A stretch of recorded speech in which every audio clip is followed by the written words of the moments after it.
Sir ఆ apartment balcony నుంచే gun shots fire అయినాయి సార్. అక్కడ స్టేజ్ పక్కన అంత పెద్ద స్ట్రక్చర్ ఉంది, అది స్ట్రక్చర్కేగా తగిలి ఉండాలి.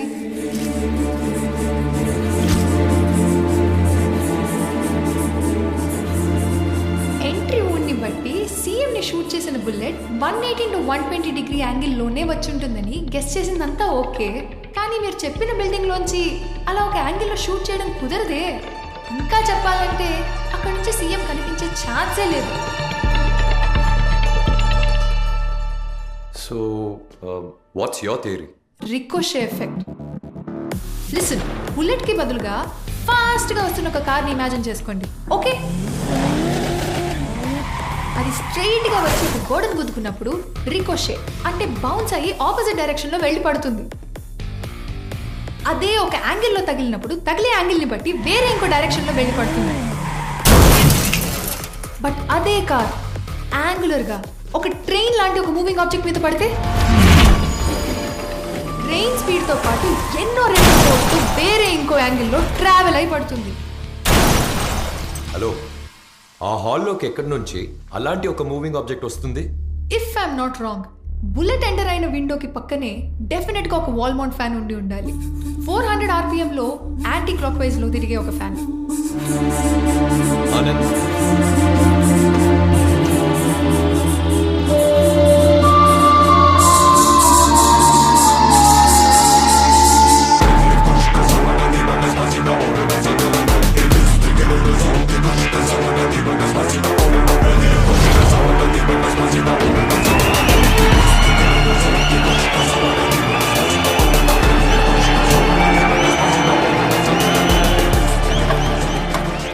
హత్య చేసిన అసాసిన్ బాల్కనీలో 2వ రోలో 4వ వాడిగానో 5వ వాడిగానో కూర్చుని ఉండాలి to get this 180 to 120 degree ricochet angle.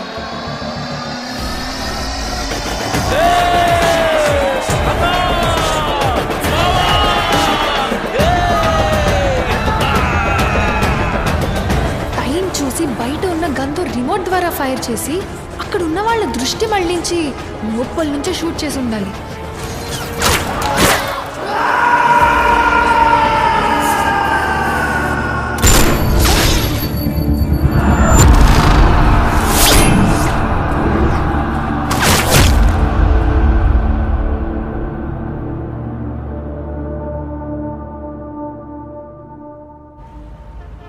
Judy మా యూనివర్సిటీలో మ్యాథమెటిక్స్లో టాపర్. ఇల్లు, పేరెంట్స్ అన్నీ వదిలేసుకుని మ్యాథ్స్ రీసెర్చ్ అంటూ తిరుగుతోంది. తను ఫైనల్ సెమిస్టర్లో మెయిన్ ఎలెక్టివ్గా క్రిమినాలజీ పేపర్ సెలెక్ట్ చేసుకుంది. She's obsessed with this case. ఈ కేసులో ఎటువైపు చూసినా మ్యాథ్సే ఉందని కనిపెట్టింది. And that's how she came up with her thesis, the cobra.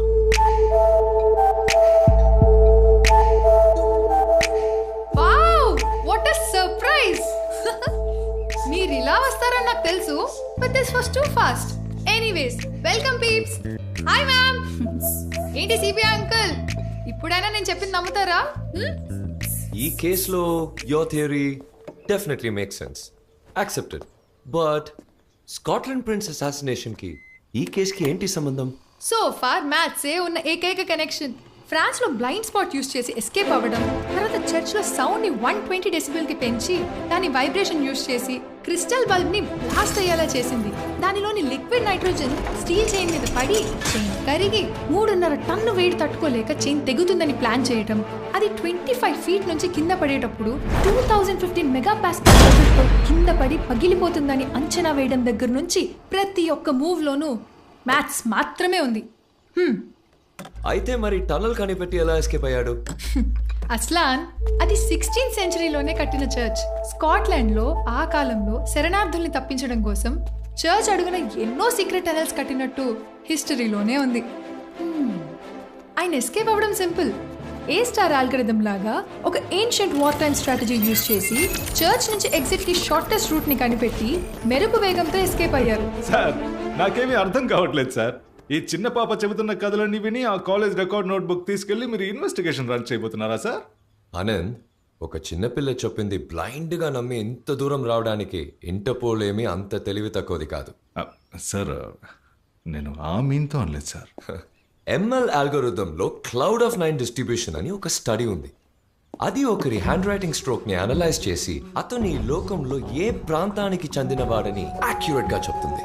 Scotland లో ప్రిన్స్ ని చంపినవాడు ఆ ఫాదర్ స్టే చేసిన ప్లేస్ లో తను ఆ సైన్ ని ఎగ్జాక్ట్ గా చేశాడు. ఆ సైన్ ని అనలైజ్ చేసి చూసినప్పుడు ఆడొక యూరోపియన్ కాదు, ఏషియన్. ఇంకా చెప్పాలంటే ఒక ఇండియన్ అయి ఉండే ఛాన్స్ ఎక్కువగా ఉంది. అప్పుడే జూడీ రాసిన థీసిస్ నా దగ్గరికి వచ్చింది అండ్ అందులో ఉన్న Indian connection got me curious. నిన్న కోయంబత్తూరులో దొరికిన సైన్ తెలుగులో ఉంది. ఆ స్ట్రోక్స్ ని అనలైజ్ చేసి చూసినప్పుడు కన్ఫర్మ్ అయింది వాడు ఇండియన్, ఒక తెలుగువాడని. Wow really? హే, దీనికెందుకే నువ్వు ఇంత ఎక్సైట్ అవుతున్నావు? Ma'am is a genius ma'am. మనవాడంటే గర్వంగా ఉండదా? అయ్యో, Are you okay with helping us in this case? ఏ ఓవర్గా బిల్డప్ ఇవ్వకే. మరి ఏంటి మేడం, వీటన్నిటికీ మ్యాథ్సే కారణమని చెప్పాను కదా. ఇది కాకుండా చనిపోయిన అంతమందికి ఒక కనెక్టింగ్ ఫ్యాక్టర్ ఉండుండాలి. ఒక కామన్ స్టోరీనో లేదంటే కామన్ శత్రువో డెఫినెట్గా ఉండుండాలి. మేబీ అది కనిపెట్టారంటే అట్లీస్ట్ నెక్స్ట్ అసాసినేషన్ని స్టాప్ చేయడానికి నా సైడ్ నేను చేతనైనా హెల్ప్ చేయగలను. బట్ అది అంత ఈజీ కాదు. He is a cobra, the most intelligent among all the snakes. Shirt మార్చుకున్నంత ఈజీగా రూపాలు మార్చుకుంటూ వెళ్ళడమూ తెలుసు. పగబట్టిన మనిషిని ఓర్పుగా పొంచి ఉండి రెప్పపాటు కాలంలో కాటేయడమూ తెలుసు. చూద్దాం, let's play this game.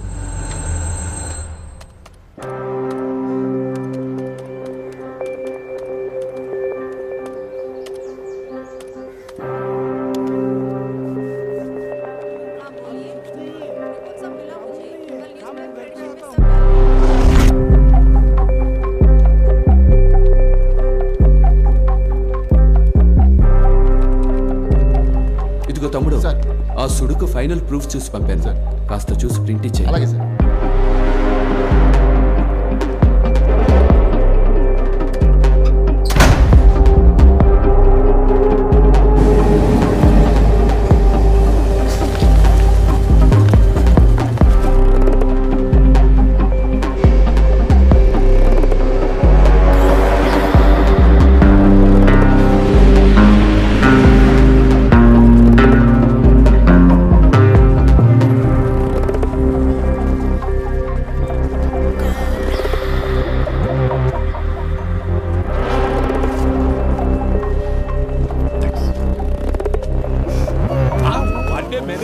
Beautiful.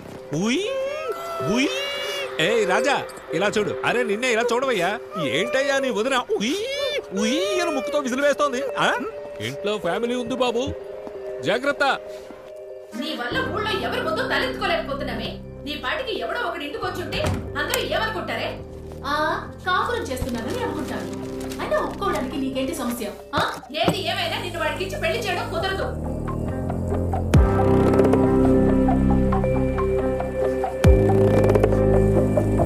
Sir, question paper print అవుటా? లేదు, సిస్టంలో కొంచెం పని ఉంది. ఆ 6th సిస్టమ్ ఫ్రీగా ఉంది, యూజ్ చేసుకోండి.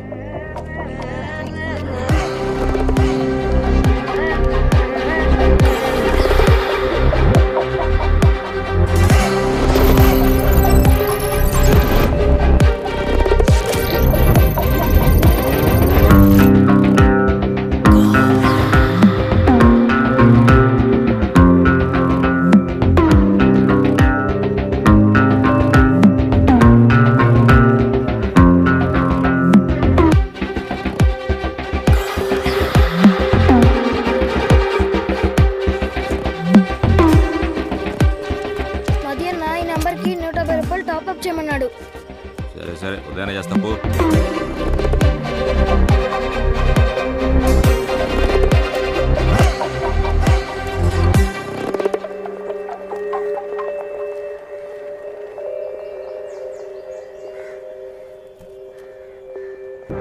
హలో సార్, కన్ఫర్మేషన్ వచ్చింది. మీరు వాడి డబ్బుని ఆ 50 చారిటీ ట్రస్ట్లకు పంపించండి. Okay sir, thank you. మీ అమ్మాయి అసలు ఏం మాట్లాడుతోంది? పెళ్లి చేసుకోవడం ఇష్టం లేకపోతే మమ్మల్ని ఎందుకు పిలిపించారు? అది కాదండి, అది కావాలని ఏదో అంటోంది. తను చెప్పేది ఏది నిజం కాదు. ఏంటండి ఏం మాట్లాడుతున్నారు? ఏమనుకుంటున్నారయ్యా? అసలు ఎందుకు మమ్మల్ని పిలిపించి అవమానిస్తున్నారు? ఇదే మీ పెంపకం? కూర్చుంటావుగా, ఏంట్రా ఇక్కడే కూర్చున్నావు? పద. ఏమో చూస్తాం, మళ్ళీ తొంగి చూస్తాం. తడగా చూపించాం, భయపెట్టాం, తరిమి కొట్టాం, పారిపోతున్నారు. ఆపరా. అసలు నువ్వేమనుకుంటున్నావే? ఎవడో ఒక అనాథ విధవ కోసం మమ్మల్ని అవమానిస్తావా? అంటే మాకంటే వాడే నీకు ఎక్కువయ్యాడా? ఎవడే వాడు? వాడి కులమేంటి, గోత్రమేంటి, ఏది తెలుసుకోకుండా ఎలాగే మేము పెళ్లి చేసేది? ఊరు పేరు తెలియని ఒక అనాథ విధవని తీసుకొచ్చి చిట్టి చిట్టి అని పెంచుకుంటున్నాడు. ఎవరితో ఒక దాని ఫోటో గీసి పెట్టుకుని అమ్మ అమ్మ అని రోజు పూజ చేస్తున్నాడు. కుటుంబం గురించి అడిగితే సమాధానం లేదు. అలాంటోడికి నిన్నిచ్చి ఎలా పెళ్లి చేయమంటావే? అక్క నోటికొచ్చినట్టు మాట్లాడుకో. నార్మల్. ఒక మంచి కుటుంబంలో పుట్టుంటే, ఒక మంచి అమ్మ పెంపకంలో పెరుగుంటే, ఒక అమాయకురాలు తీసుకొచ్చి ఇంట్లో పెట్టుకుని ఇక్కడ ఇంత జరుగుతుంది. నీకంతే లిమిట్. అనవసరంగా నోరు జారుకు. ఆయన గాని తలుచుకునుంటే ఈ పాటికి నన్ను పెళ్లి చేసుకుని మీరెవరూ అక్కర్లేదని మీ నుండి నన్ను వేరు చేసి నాతో కాపురం చేసి ఉండొచ్చు. మీకు విలువిచ్చి మా పెళ్లికి మీరు ఒప్పుకోవాలని అడిగారు కదా. మిమ్మల్ని పోనీలే అని ఊరుకుంటే మీరింకా మాట్లాడతారు. నా కళ్ళ ముందు నిలబడద్దు. మీరెవరూ నాకొద్దు. నాకు నా జీవితంలో ఆయన ఒక్కడుంటే చాలు. అర్థమైందా? నాకు ఆయన మాత్రం ఉంటే చాలు.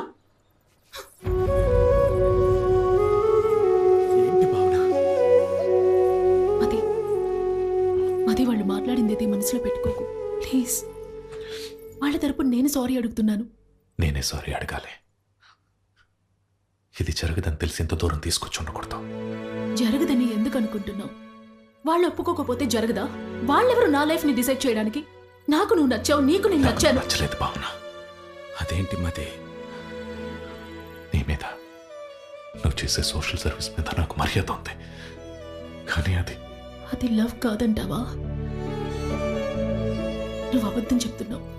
నువ్వు అబద్ధం చెప్పేటప్పుడు నీ మొహం ఎలా మారుతుందో నాకు తెలుసు. నీ కళ్ళేం చెప్తాయో, నీ కనుపాపలేం చెప్తాయో నాకు తెలుసు. వాళ్ళు అలా మాట్లాడుండకూడదు. ఇప్పుడు నన్నేం చేయమంటావో చెప్పు.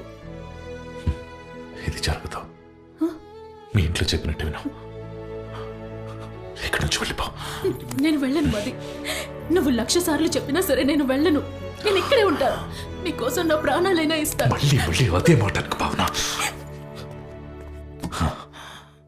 నా కోసం ఎవరు ప్రాణాలు ఇవ్వక్కర్లేదు. ఇప్పుడు ఏం చెప్తే వెళ్తావు? ఎన్నిసార్లు చెప్పాను ఇక్కడ ఉండొద్దని, విన్నావా? నువ్వంటే నాకు నిజంగానే ఇష్టం లేదు. నాకు నువ్వు వద్దు. నాకు నువ్వు తప్ప ఇంకెవరు వద్దు మది.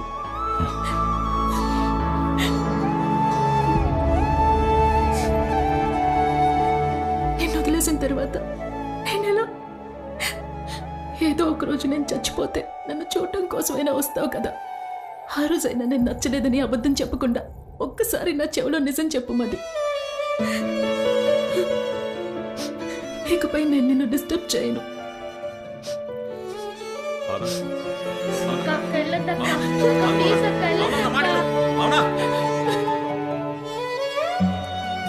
బ్రహ్మాండంగా ఉంది మది. చాలా మంచి పని చేసావు. ఇదే నీ నిర్ణయం అయితే 4 సంవత్సరాల ముందు చెప్పొచ్చుగా. ఆ అమ్మాయి నచ్చకపోవడానికి కనీసం ఒక్క కారణమైనా ఉంటుంది కదా. అది చెప్పు చూద్దాం. నేను చెప్పనా? జెన్నిఫర్.